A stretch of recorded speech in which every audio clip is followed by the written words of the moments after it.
Hi everyone, my name is Nicole and today I'm going to talk to you about a tarot deck that I recently purchased. I absolutely love this deck. I got it about 6 months ago and I still pull it out and work with it and use my intuition with this deck. So I really like it and I'm excited to do a review on it. So the name of the deck is called the Tarot Illuminati. It is by Eric C. Dunn and Kim Huggins, and they did such an incredible job on the artwork and on the writings in the guidebook. I know there's a full guidebook that is actually written for this deck, but I don't have it. I just have the smaller version. So this is the box itself. It's a super sturdy box. On the front it's got the High Priestess. It's got a nice glossy finish to it. And the front has a magnet that sort of keeps it closed. And this is where you can store your guidebook if you want. And behind it is where you can keep your cards, right there. I don't keep mine in here. I have a wooden box, but this could also definitely work. It's got some pretty artwork inside. Good box. So I'm going to talk to you a little about the guidebook now. The guidebook also has the High Priestess on the front, which is one of my favorite cards in the deck, and the Prince of Cups on the back. So inside the guidebook there's a little bit of nudity, so I'm going to pick a safe page to show you guys.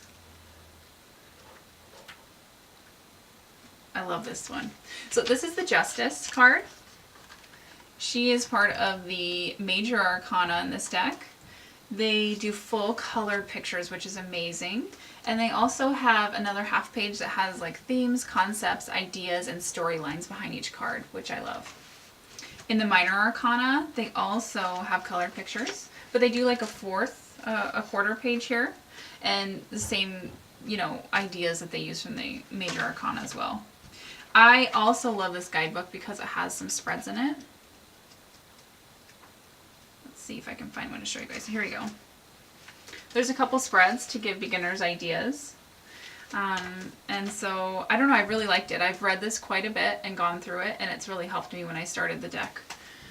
So I'm going to show you the deck. It doesn't have all the cards in it. It has, I just pulled a couple to show you my favorites, but this is what it looks like. It's got these beautiful golden edges. Love, love, love, love. The only downfall is when I was opening the deck, I kind of sliced it with my fingernail and I did a little scratch on it, but it's not huge. And then also I've shuffled these quite a bit, and so they're kind of white around the edges here. So they're wearing down a little bit because of my shuffling, but for the most part they hold up really well. The cards are super sturdy. Here's two of them together. And I really like how they hold up. My favorite, okay, obviously I love each card because they're so beautiful, but my favorite thing is the back of the card. To me, it reminds me of stained glass windows. And the gold, I don't know, it just so complements with the green and the turquoise and the blue. So pretty. Here are a few of my favorite cards from the deck. This is the Hermit. There's a lot of really great depth in this card, different blues. And the yellows are super bright and pretty. This is the Hanged Man. Love it. And I believe this was done on a computer. The background is gorgeous. The colors inside of it are so vibrant. And my favorite thing about these cards is that I like that they're busy, but they're also they allow your intuition to really get flowing when you start working with the deck. And so I suggest this deck for somebody who maybe I don't know, it can be anybody who's advanced or a beginner, but there's something really magical about it. They definitely took a lot of time and effort to work on it, and it's paid off because it's brilliant. So this is the Nine of Cups. I don't know if you guys can see him okay. My focus is a little quirky. I love this guy. He's got a funny little smirk on his face, and he looks familiar to me. The golden colors in this one is absolutely beautiful. And the thing about these cards is that the background behind each card is so detailed. This is the Strength card, and you can just see the sparkles and the energy she's pulling up, and the lion. Brilliant. Let's see here. Show you a couple more.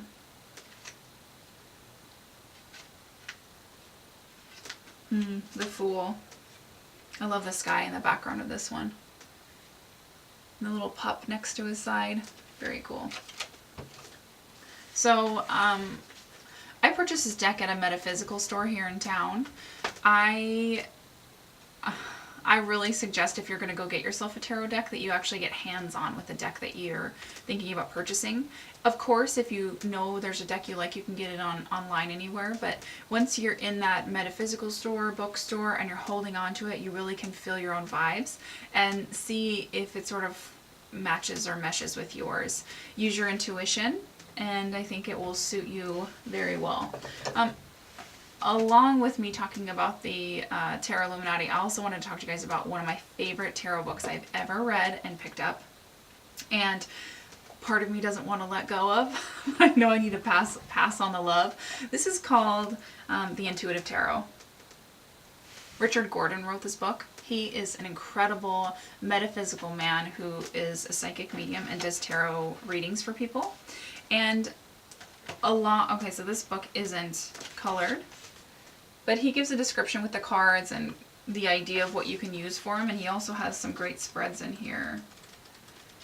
Here's a Celtic Cross, which is a popular spread amongst many tarot card readers. But my favorite thing is there are, I think it's 11 or 12 full chapters in this book, which I've read 3 times. Because Richard goes deep into why it's important to listen to your intuition while you're doing tarot card readings. He talks about feeling the vibes within yourself, listening to the intuitive part of you, knowing your psychic skills and where your strengths lie. And he also talks about the history of the psychic phenomenon. And I appreciated this book because I was able to relate to so many things he had said and discussed in the book. So I definitely recommend the Intuitive Tarot if you're starting out with tarot. I also definitely recommend the Tarot Illuminati. Great deck, and definitely not upset with the purchase. However, I will say one thing before I skedaddle out of here. I do wish this was a standard playing card deck. I feel like I would be able to shuffle it a little bit easier, and that's probably my only con about the deck, but I am very pleased with both purchases.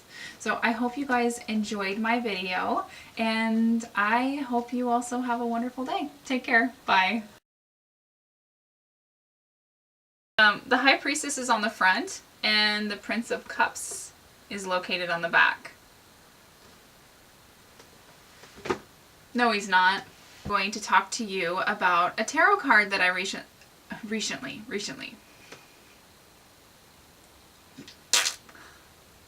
Tarot card deck is called the Tarot Illuminati. Oh my god, I'm such a wreck. Okay.